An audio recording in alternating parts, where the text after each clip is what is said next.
Broadcasting from the city of brotherly love, Philadelphia, to around the globe. You're listening to Shark Bite Biz, your exclusive place for business strategy, sales, marketing, and tech in the roaring 20s. And now, here's your host, David Strausser.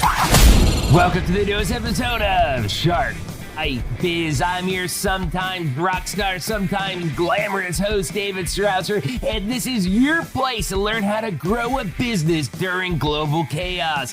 We got another amazing show for you today. Just another dreamer who just went out there, no excuses, and did it. First, though, remember, if you're watching us on YouTube, you can join the channel for only $3. Yeah, $3 a month. You can become a baby shark. You get some special perks, and it supports us. It helps us pay for the tech that we use to produce this awesome vodcast and podcast. Now, if giving money through big tech isn't your thing, don't worry, we got you covered. You can head on over to our coffee brand, okay? deadhousecoffee.com. You can use the code SHARK, okay? You'll get 20% off of all your orders, and all the proceeds directly support us producing the biggest and best show we possibly can. Now, let's get back to today's show. And like I was saying, this is just another person who just went out and just did it. They went out, grabbed their dream. They sold over $150 million in real estate. It's huge. I mean, that $150 million, that's a huge, huge number. Think about it. You're selling real estate. How many buildings have you sold over the past decade to reach 100? That's a lot of houses, unless you're selling, $50 million houses every time. That's a lot, okay? So we're going to chat. How did he get where he's at and what his secret to success is? So, who is today's guest? So glad you asked. It's none other than Mr. Chris Craddock. Chris Craddock is the founder and CEO of the Redux Group, a nationally acclaimed real estate team. He is the host of the Uncommon Real Estate podcast, a realtor, real estate investor, and coach, and entrepreneur who runs multiple successful businesses in the Washington, D.C. metro and Richmond, Virginia area. Chris's real estate team has sold over $150 million worth of real estate in 2020. So there you go, $150 million in 2020, not even the past decade, in 2020. That is insane. Let's bring the man in here right now. Let's get Chris on it here. Make the sale. Chris, welcome to Shark Bite Biz. You, my friend, you just became Shark Bait. Yeah, come on. Excited about this. Let's go. Yeah, definitely. So we got a tradition on this show. First question, doesn't matter who you are. We ask everybody the same exact question because it's all about the roots on this show. Tell us who you are. What do you do for a living? What's your experience? What makes Chris Craddock Chris Craddock? Yeah, well, I am so stoked to be here. So for me, listen, right after I got out of college, I went on staff with an organization called Young Life. I loved Young Life. It was awesome. It changed my life. It was amazing. And then in 2003, my wife got pregnant. And I could not live on $20,000 a year. So I went to the library, checked out every book I could find on real estate investing. And one of my mottos in life is imperfect action trumps perfect inaction any day of the week. So started knocking on doors of distressed properties, made 12 times what I made in a year in about 4 months. Took a break from investing, continued doing ministry stuff, always led large teams, went back to school, got a master's degree, got a doctorate in leadership. And then, I've got 6 kids now, which you probably should have gotten a different hobby like a TV or something. Instead of having kids? Yeah, exactly. That's funny. But with that said, we were, it was just nutty. Money started running out. So I started flipping houses again in right around 2011. And since I always led large real estate teams, I came across a book called The Millionaire Real Estate Agent. And it talks about building out a real estate team. And so we started building out the team. And I guess it was December 2014. We started really running on the retail side. And then a couple of years after that, we meshed the agent and the investor piece. And last year we did 167 million in volume, over 5 million in commissions. I own a title company. My wife runs a mortgage company. I own an insurance company, a construction company, a company called Legal Shield, a flipping and investing, and a coaching company. So we've got essentially 9 other businesses that are bringing stuff in, all kind of in the real estate niche. That's incredible. I mean, I guess you can sum it up that you have at least one business per child for their inheritance. Exactly. Yeah.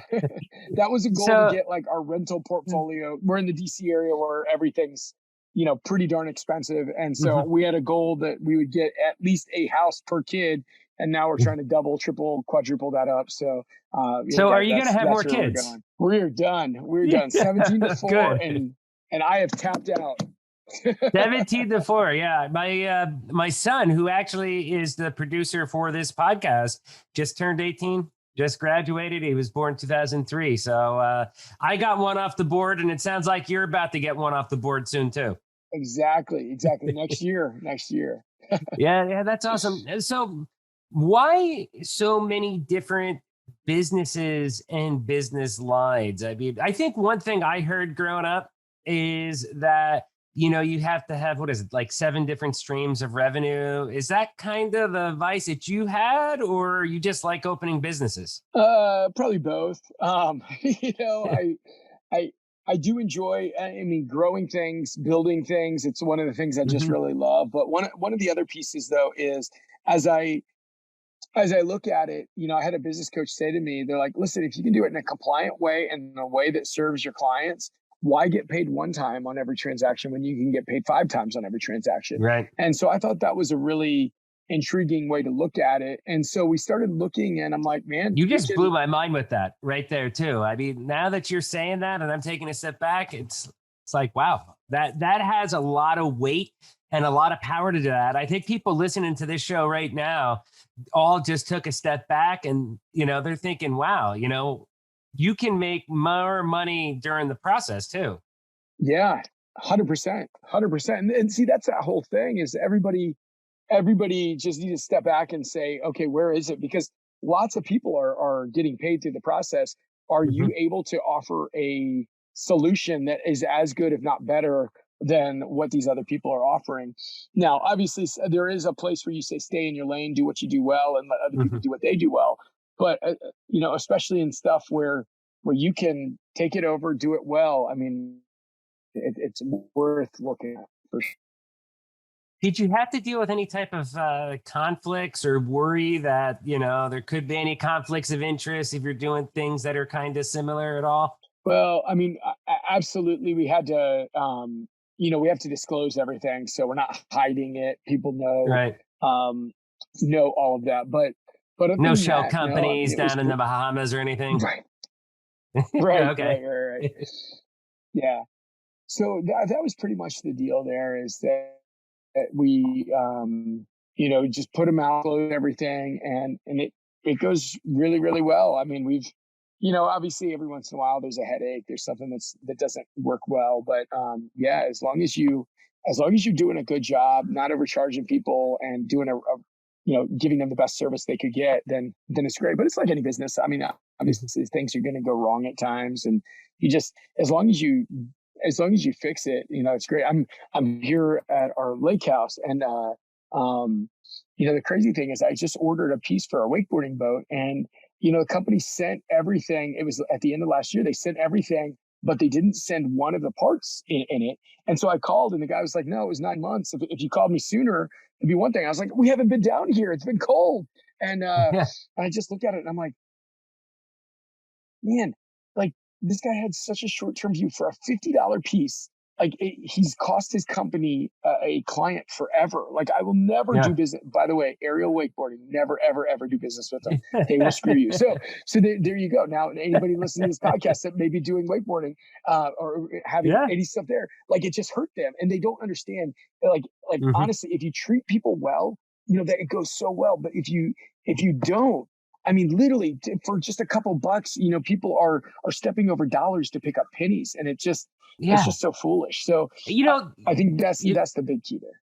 oh yeah, no, that's a really critical business point. And I think a lot of people, they get, I don't know, distracted or lost because they're thinking so term that it really hurts them in the big picture. I just had this same exact conversation maybe about 2, 3 months ago now. I promoted a woman on my team from a delivery manager up to my director of professional services. So I do ERP software for my day job for small to mid-sized businesses with SAP Business One, Sage Intacct.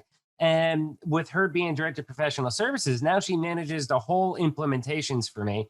And she's amazing. However, I had to tell her, like, hey, now you got to switch hats. Instead of being a project manager, delivery manager, where it's bill, bill, bill, bill, bill, now you have to balance that because as a DPS, that's where you also have to carry the business relationship too. Yes, we should have built them for that 1 hour to write a custom report for them. Okay, but is it really worth possibly losing another $150,000 off the client over that $195 charge? Right. 100%. Yeah. Don't let the short term, get in the way of the long term. And that's also one of the things too, especially, in the real estate industry, we do a lot of flipping and, Right.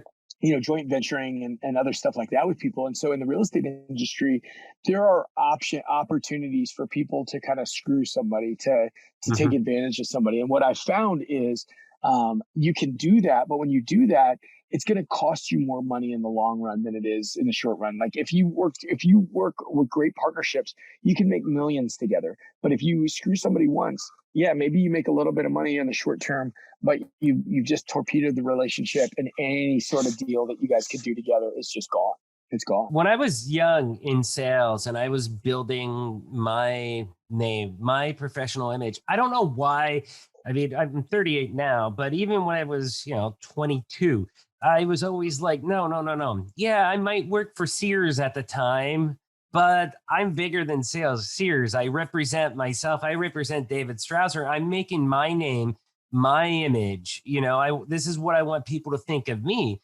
And I've always felt that doesn't matter what company I'm working for, that ultimately I represent myself, because as a sales rep, somebody that's in the sales business, you know, the only thing I have is my word. And once you lose that, it's kind of like you lose all credibility, and it's going to be hard to sell something after that. Right. 100%. 100%. That's a huge, huge, huge piece there. Is, you got your word, you got your reputation, and that's it. You treat people well, and they'll treat you well, and you don't, you reap what you sow, right? So Mhm. that's one of the big keys here. So yeah, yeah, absolutely. So, one thing I want to jump into is a lot of entrepreneurs out there, whether it's real estate or whatever it may be, they have the dream of, oh, I want to start multi businesses, to be a serial entrepreneur. How did you actually get the mindset from making that jump from one all the way up to, I think you said you have what, like 9 businesses? Yeah, yeah, yeah. Well, I'll say, imperfect action. That's one of the massive imperfect action. When Yep. you do it, just do it big. The other thing too is some of those businesses I probably started too early.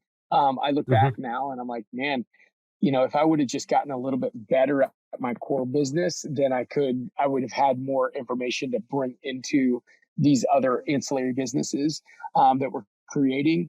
But the reality is, I mean, just do it. I mean, I think everybody overthinks stuff, and whatever, they just don't act. And when you don't act, you're going to get zero results. So again, one of the phrases I just used is you reap what you sow.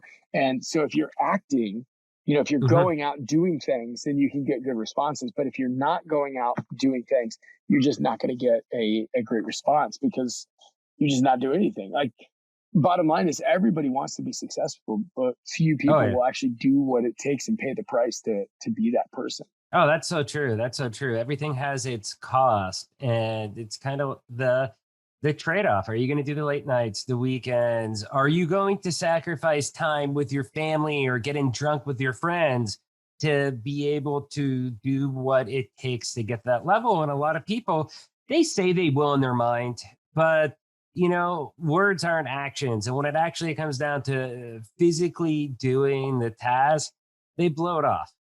That's what I found. Yeah, 100%. 100%. That's it. Just got to act. And there's actually a video that I saw years ago. So I had gotten into a place early on where, I had, I guess when I started investing again, I had a bunch of Hmm. success.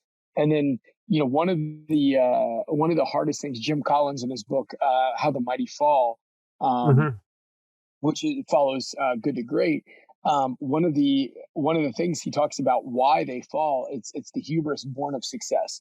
And so I had a bunch of success, and then I started thinking I could anything I touch would turn to gold. Well, I ended up owing about $10 million in a bunch of different ventures early on. This was like I guess 2012, I think.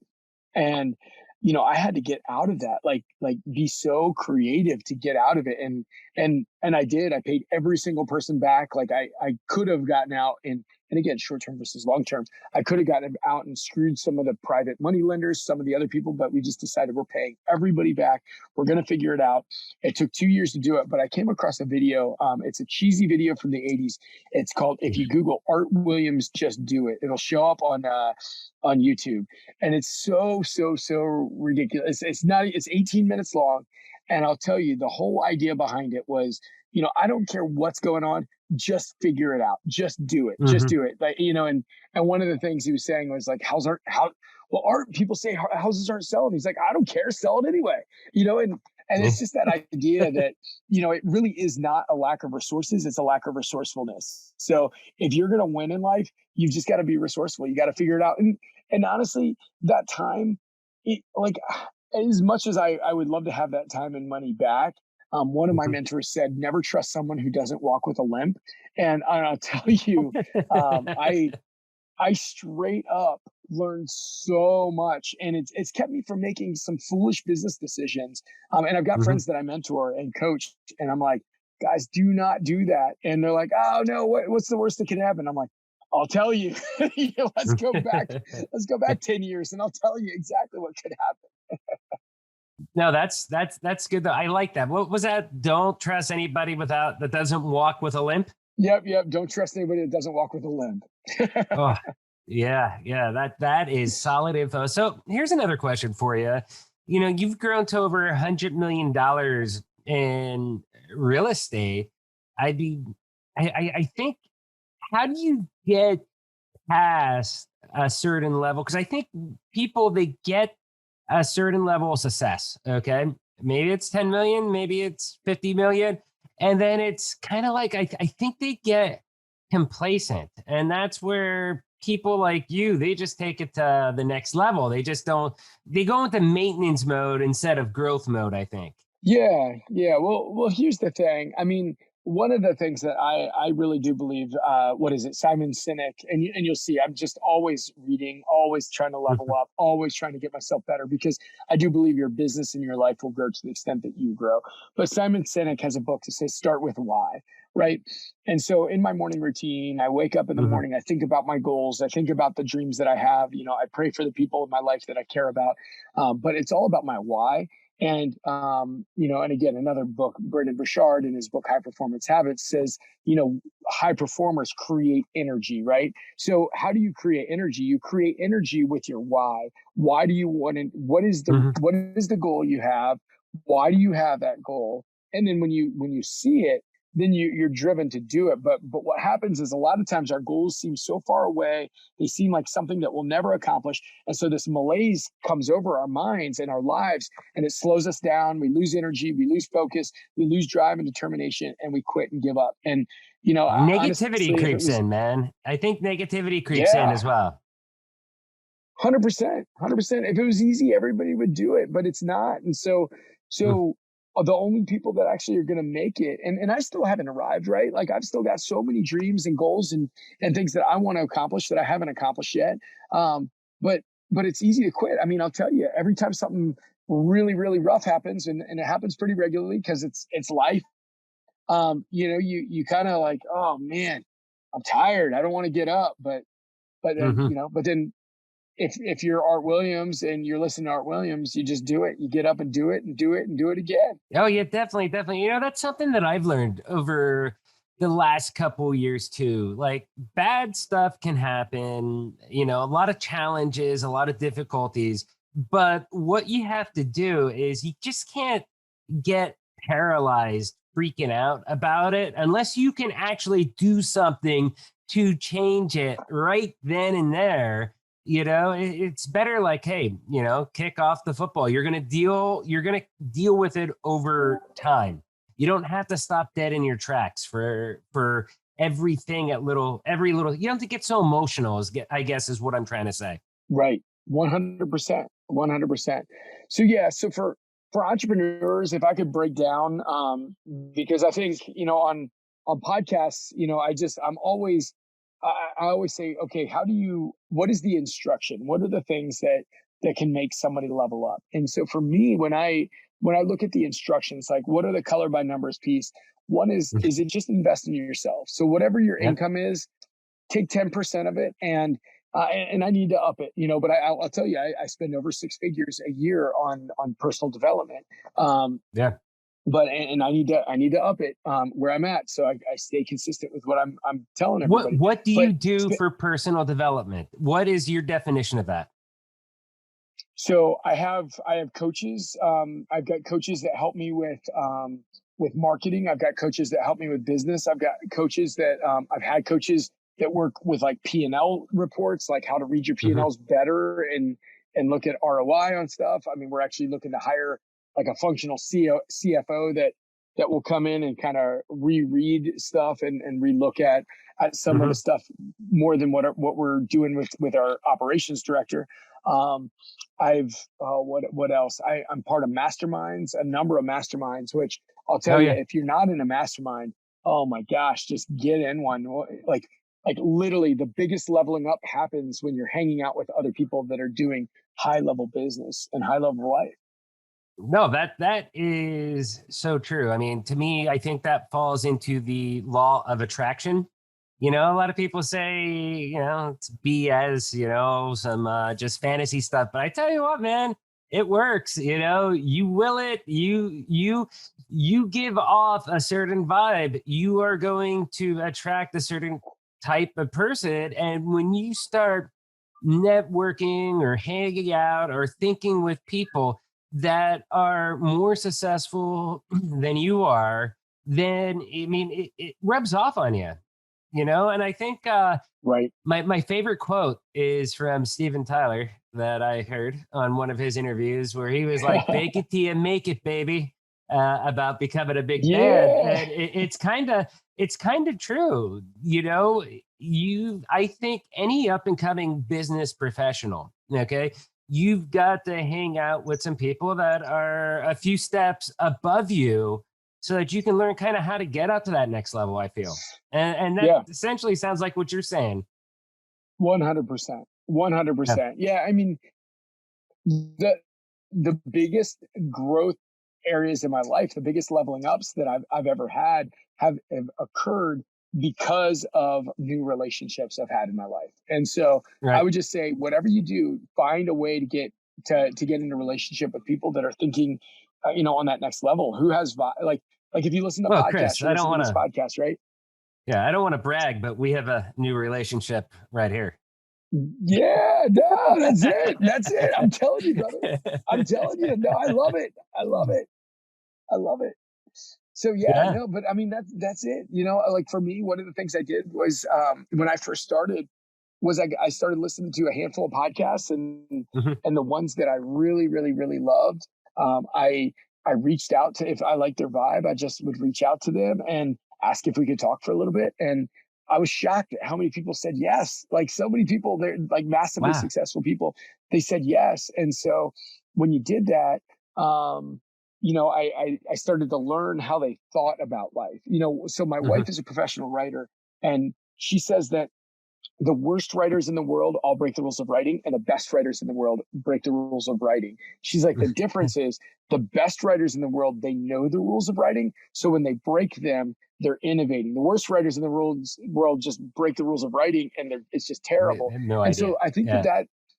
that happens with our relationships is like we get in, we start spending time with people, and we can imitate what they're doing, right? Color by numbers. You imitate, and then you can innovate, right? Because once you spend time with them, once you understand why they think the way they think, then you can replicate that, because you really can color by numbers in almost all business arenas.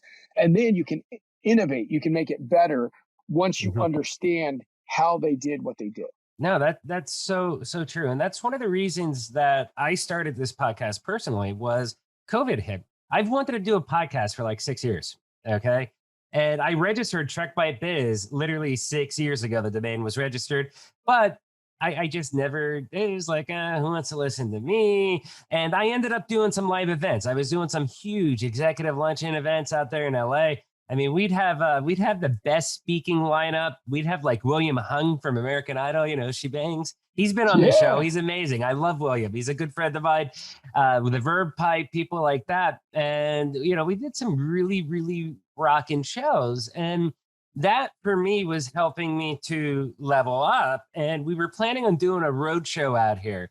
Talking about software, business management software, automation, digital transformation, all that good stuff. Then COVID hit. Obviously, plans got put on hold. And once I realized, like, oh crap, this thing isn't going away. We're going to be stuck with it at least for a couple more months. It was like, what can I do? And that's when I got backed into a corner. And it's like sometimes as an entrepreneur or business minded person, I mean, you get backed into the corner. I think that's where a lot of the best creativity comes from.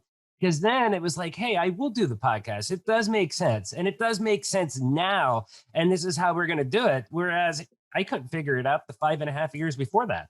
But doing the podcast has allowed me to meet people like you. I mean, we've had, and hearing how people like you, or like I just told you about Soledad O'Brien and how we've had her on this show, talking to somebody like that, or some of the legendary music performers we've had on the show, people like that. I mean, just hearing those stories and what they had to do for success. And success is different for each person, but it's really motivating. And I think it helps me unlock the secret as far as, okay, this is the moves I got to make to try to get up here.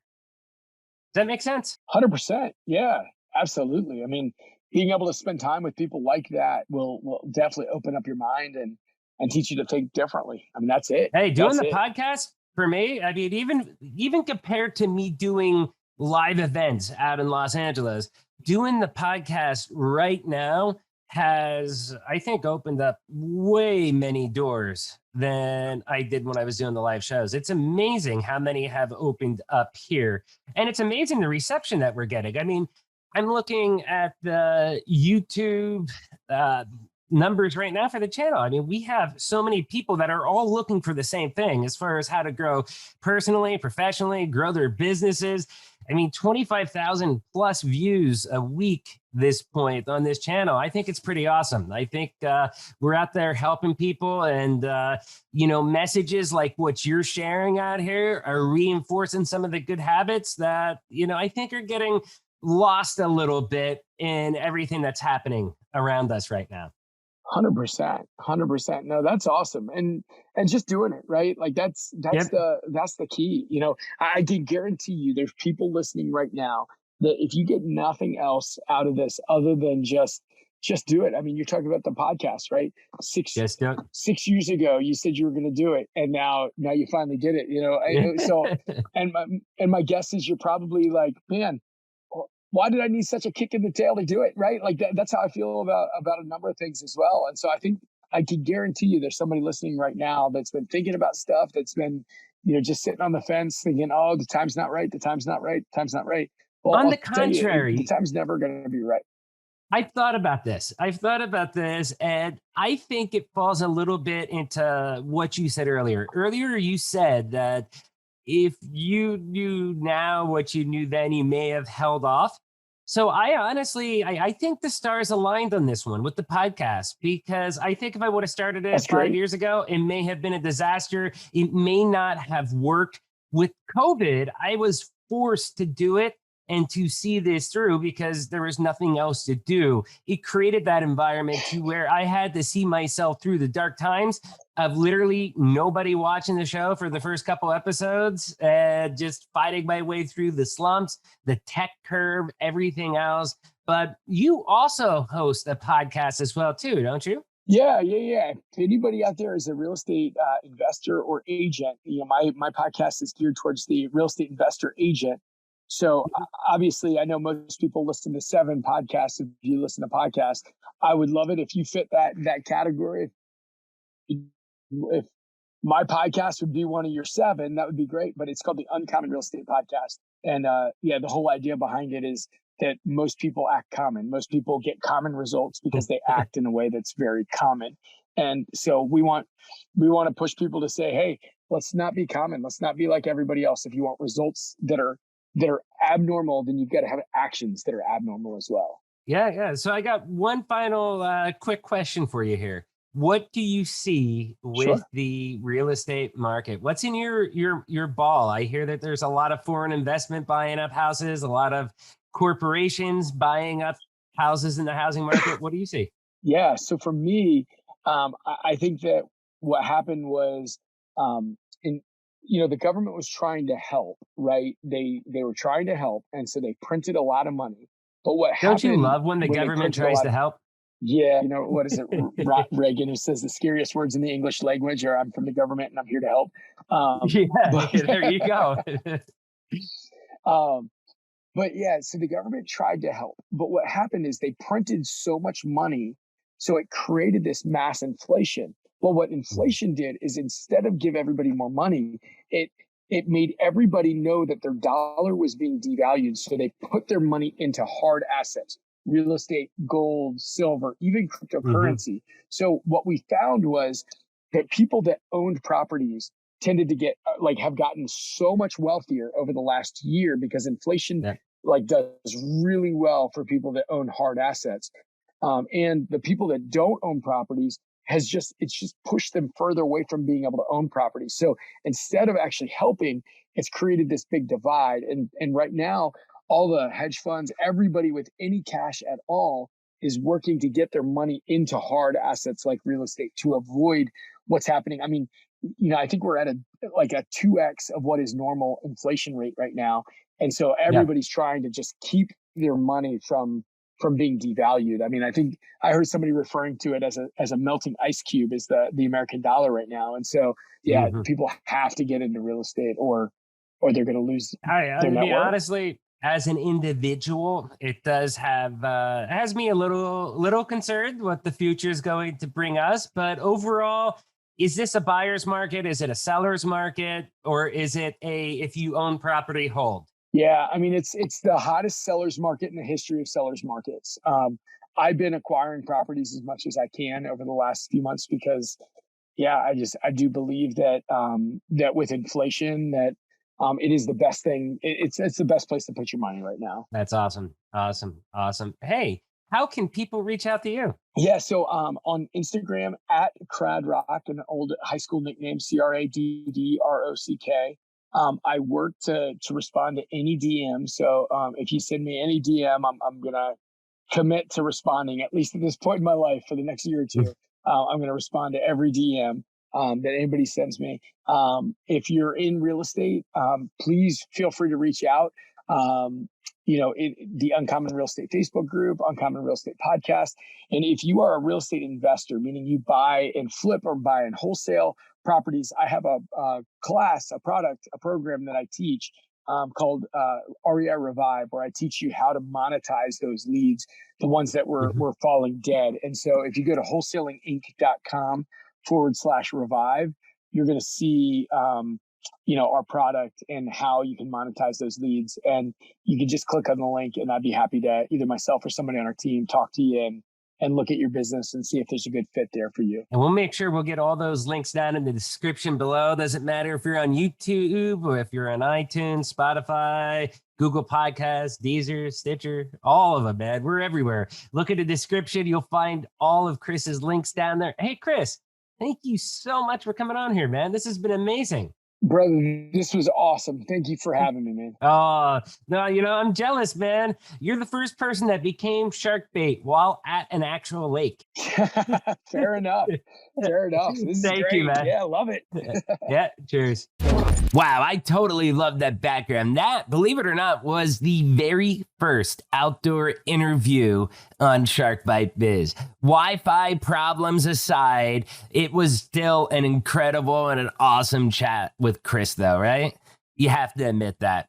First, you all know the routine. If you found this interview helpful, if it sparked those warm and fuzzies, do me a favor, hit that like button, smash, I really mean it, smash that subscribe button, follow button, whatever you see out there. But if you really want to help us out, help get the best kept secret in small business out there, share Shark Bite Biz out to your network. We bring you 2 brand new episodes each and every week. We are in season 3. We've had 104 episodes as of this very episode. It's pretty awesome, okay? Share it out. I would love nothing more than to see Chris and Shark Bite Biz out there trending. Now let's get back to our rock star guest, Chris, okay? Because he had some awesome points. 2 things I got to start with. First, Chris has 6 kids. That's expensive and probably the reason why he had to sell $150 million worth of real estate last year. Okay, I'm kidding. All kidding aside, though, that is rare and it does take a lot of commitment. I mean, these days, you rarely see families with 4 kids, let alone 5, 6, 7, 8, and all up. So I really got to give Chris a shout out to that. Full respect. I love big families. I think that large families have a certain dynamic. Often it brings a lot of competitiveness to the kids that are in larger families, that kids in smaller families, I think they don't get it to that same degree. Maybe that's just in my head. That's just something that I feel. And if you look at the show's history with all the guests that we've had, like Nancy Sperry, where I think she was a family of 6 or 8 or something like that as well, too. It was crazy. It was a large number. And it was a big dynamic driving factor in those families, because when you have larger families, you oftentimes are fighting for resources, attention, what it may be, and it really has an impact on that person later in life because of how they had to grow up in that type of a dynamic family situation. So again, full respect to that. I just wanted to point that up. Next up, I have to point up where he brought up what has probably been my new favorite, most scariest phrase I have, which is, I'm the government and I'm here to help you. And again, this isn't a political show or anything, but that to me really resonates right now because we're in COVID. And I'm still very upset with the government because of how they treated all these small businesses during COVID, businesses like Chris's. This is the single largest period of the transfer of wealth from the middle class to the already uber rich class, okay? And I'm really disgusted and disappointed in the actions of our government to help out these small businesses. I just read an article a few weeks ago saying that there were about 120 plus, maybe it was 150, I forget, it's been a little bit now, but 120 plus small business bankruptcies, and it was in a New England state. That was one state during 1 month. That is insane, in my opinion. Government forced them closed. So therefore, in my opinion, and I'm, very free market capitalistic type person, I like it that everybody's able to create their own path. But I do feel that if the government force you closed, they do have some responsibility to save you out of bankruptcy. I mean, it is crazy what we're going through. But instead of helping those businesses, why don't we just help make Amazon, Microsoft, Alphabet, and Google? Let's just make them larger, right? That's the answer to the problem. Let them be, get all the money and be bigger and get the tax breaks and stuff. We don't care about the smaller businesses, but whatever. I will announce right here, though. I have invited both senators from the great state of Pennsylvania, or Commonwealth of Pennsylvania, where I currently reside outside of Philadelphia.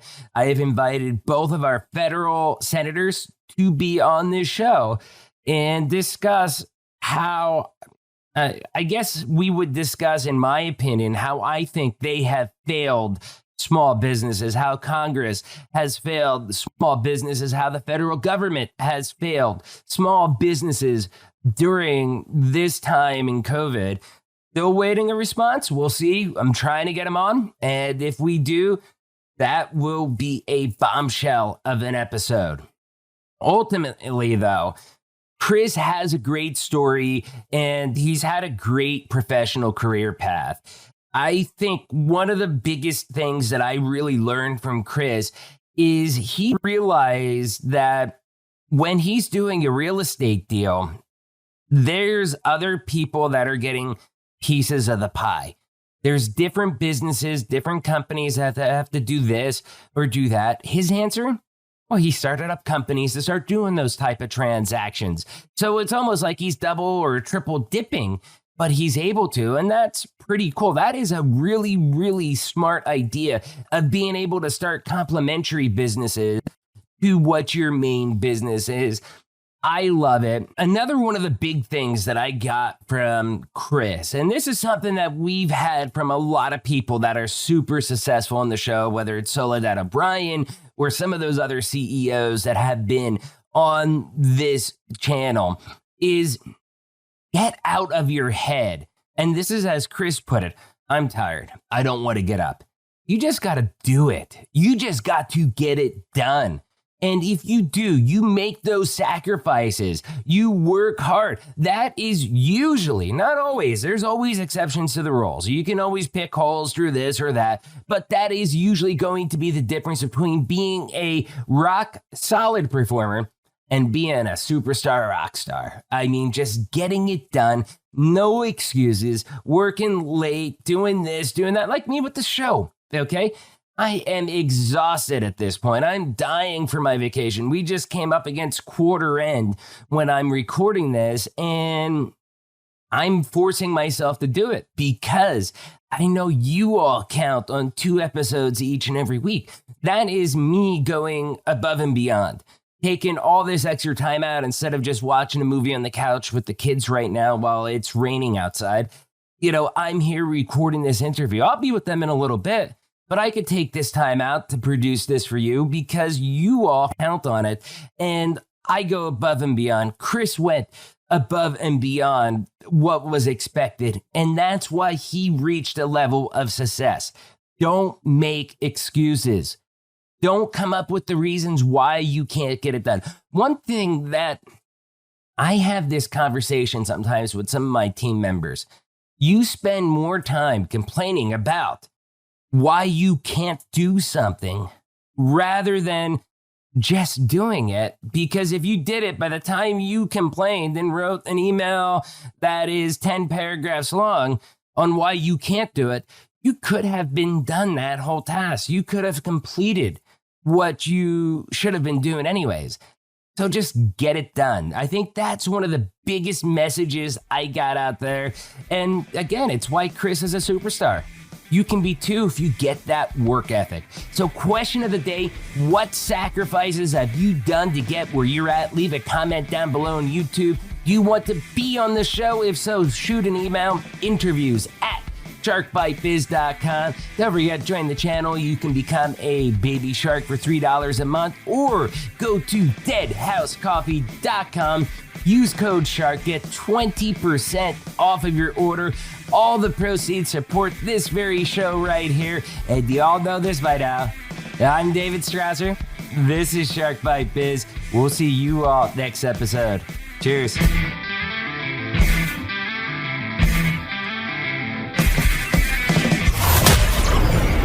Thank you for listening to Shark Bite Biz.